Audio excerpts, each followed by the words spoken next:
আসসালামু আলাইকুম ওয়া রাহমাতুল্লাহি ওয়া বারাকাতুহু। সম্মানিত দর্শকবৃন্দ, আপনারা দেখতে পাচ্ছেন কলিপাড়া ঈদগাহ মাঠ শুভ উদ্বোধন। দিনের সৃষ্টি থেকে যে পর্যন্ত কোনো ঈদগাহ মাঠ ছিল না, তাতে ওরা কলিপাড়াবাসী মুসল্লিবৃন্দের অনেক কষ্ট হতো, দূরে যেত নামাজ পড়তে। এক ব্যক্তি মহা ব্যক্তি, সে ব্যক্তি ঈদগাহ মাঠের জায়গা দান করার কারণে গ্রামবাসী সেখানে শ্রম দিয়ে বিভিন্নভাবে অর্থ দিয়ে ব্যয় করেও এখানে ঈদগাহ মাঠে নামাজ আদায় করতে পারতেছে। তাতে করে গ্রামবাসী খুবই আনন্দিত উৎসাহ। আজকে সেই ঈদগাহ মাঠে নামাজ আদায় হচ্ছে।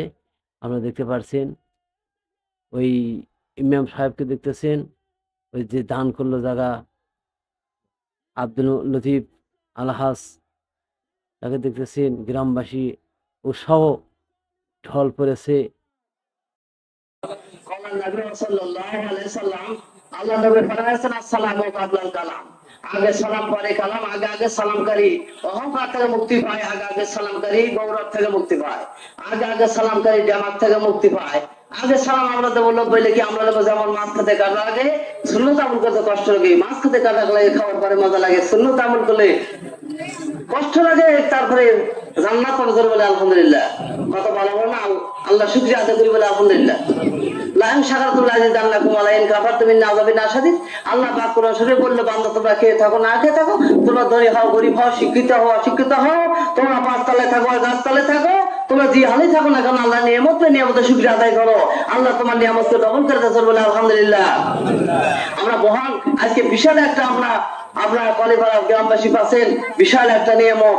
এই যে নিয়ামতটা আপনার বাবা চলে গেছে, দাদা চলে গেছে, দুনিয়ার সৃষ্টির থেকে আপনার পান নাই, সেই নিয়ামতটা আজকে পাচ্ছেন, তাতে আপনার খুশি না বেজার? আলহামদুলিল্লাহ বলি আলহামদুলিল্লাহ। দুটি জাতি, মানুষ আর জিন আল্লাহ জাতি খেদমত করবে। আমার সাল্লাহ রাহমাতুল্লিল আলামিন, আল্লাহ রাসূলের সুন্নাত, আল্লাহ রাসূলের চললে আল্লাহ পাক কোরআন শরীফে ইনতান সুরুল্লাহ সুরুকুম আইন সাব্বিত আকদামকুম, কোরআন শরীফে 26 পারায় আছে যে আল্লাহর হুকুম মতো চলে, রাসূলের সুন্নাত মতো চলে, কোরআন মতো দিন যাপন করে, আল্লাহ পাক তার সমস্ত কাজ সেই সাহায্য করে সুবহানাল্লাহ।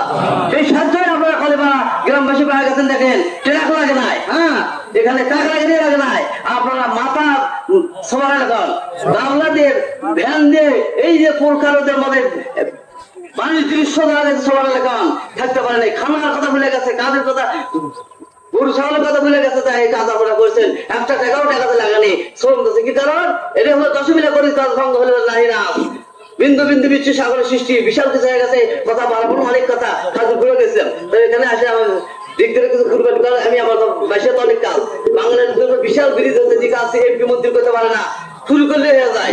আপনি এমপির আশা থাকলে চেয়ারম্যানের আশা থেকে আমার কিছু হবে না, শুরু করে দেবে সবার এলাকা। প্রত্যেক পাতার মধ্যে টিপল পুলিশ ছেলে 10টা টিপল বসাতে পারি, দিদি মিস্ত্রি কোনো গল্প নাই, ভোটের জন্য নয়, শুরু করে দেবে ওই কাজ হয়ে যাবে। আল্লাহ ভালো কাজ,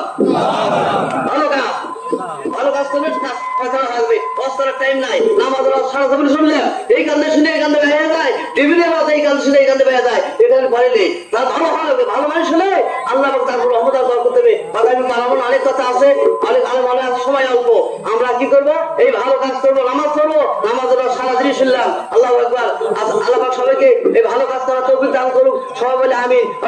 আলহামদুলিল্লাহ রাব্বিল আলামিন। আসসালামু আলাইকুম ওয়া রাহমাতুল্লাহ।